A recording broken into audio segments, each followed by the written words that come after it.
Hi guys, welcome to NEET Made Easy. Today let us learn how to find the number of lone pairs present on the central atom and the magnetic nature of the given molecule. That is, if the given molecule is diamagnetic or paramagnetic. First, let us learn how to find the number of lone pairs. Rather than following the old conventional lengthy method in order to save time in your competitive exams, today, let us see a simple formula to find the lone pairs. That is, number of lone pairs present on the central atom is equals to number of hybrid orbitals minus surrounding atoms. Number of hybrid orbitals means, for example, if the hybridization of a given molecule is sp2, then the number of hybrid orbitals is 3. If it is sp3, then the number of hybrid orbitals is 4. And the surrounding atoms, for example, if the given molecule is H2O, the number of the number of surrounding atoms is 2. For example, if the given molecule is carbon monoxide, then the number of surrounding atoms is 1. Let us see quite a few examples in order to perfect in finding lone pairs. Let us see CO2. The hybridization of CO2 is sp. Uh, for people who don't know how to find the hybridization easily, I have made a video on it. Please do watch it. The link will be provided in the description. So hybridization of CO2 is sp, that is the number of valence electrons in carbon are 4 and that in oxygen are 6, that sums up the valence electrons of the carbon dioxide molecule to 16, therefore it is divided by 8, so the number of hybrid orbitals are 2, that is sp. Now the atom surrounding the central atom is 2, therefore the number of lone pairs is equals to 0, as the number of hybrid orbitals minus surrounding atoms, that is 2 minus 2, it sums up to 0. Now let us see the number of lone pairs present in NO2 molecule. Let us see the hybridization of sp2 molecule, that is nitrogen has 5 valence electrons, oxygen has 2 valence electrons, so its sum is 17. The sum of valence electrons of NO2 molecule is 17, so it is divided by 8. 8 into 2s are 16, 1 remains. It is also the remainder is also considered as the hybrid orbital, therefore its hybridization is sp2.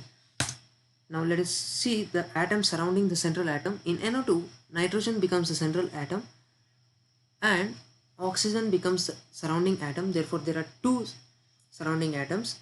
Now the number of lone pairs is equals to 1 because hybridization is sp2, that is 3 hybrid orbitals and surrounding atoms are 2, therefore number of lone pairs is 1.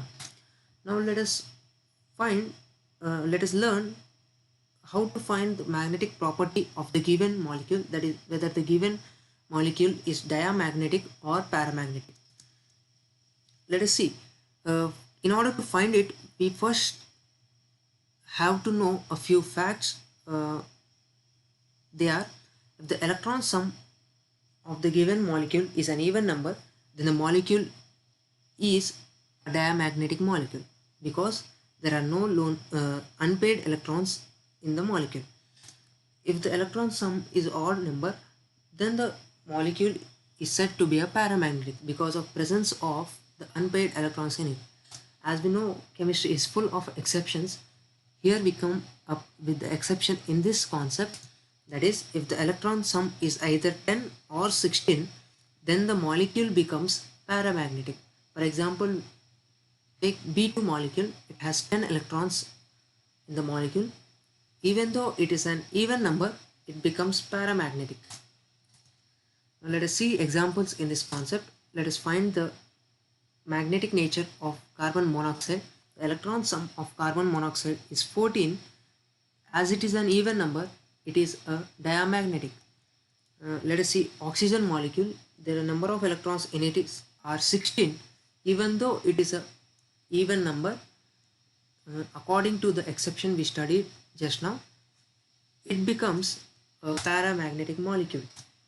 if the given molecule is O2 minus, then the number of electrons present in the molecule would have been 15, even though it would have been a paramagnetic molecule. Now let us check a few questions appeared in the NEET exam based on the concept we learned today.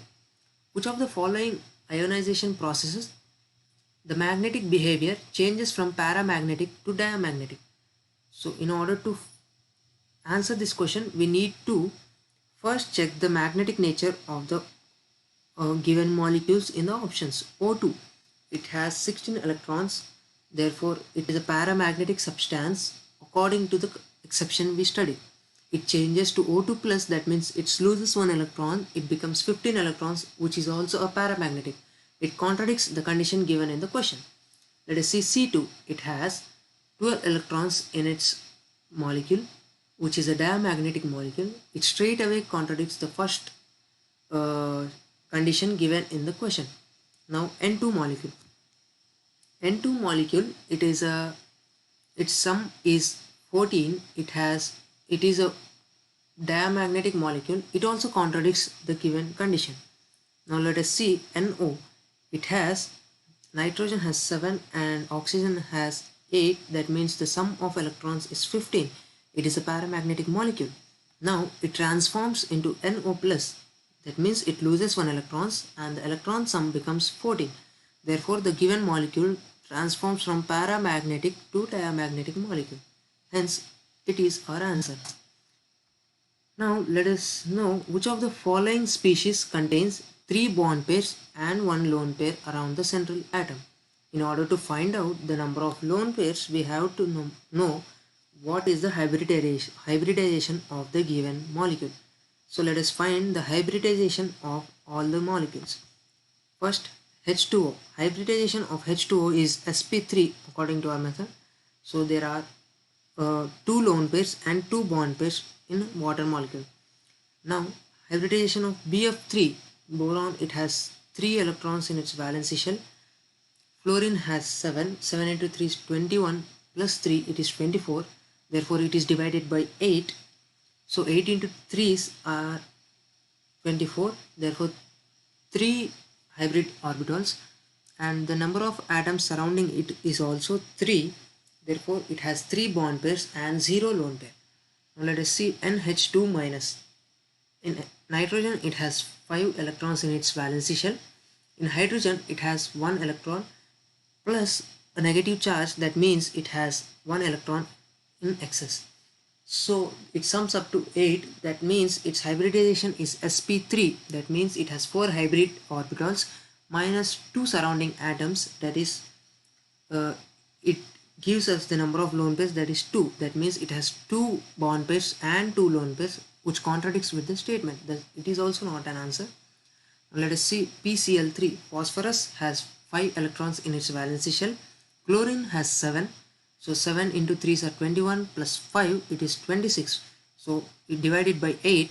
8 into 3s are 24. 2 remaining divided by 2, that means it gives 1. So sum of the quotients, that is 4. The hybridization of PCl3 is sp3.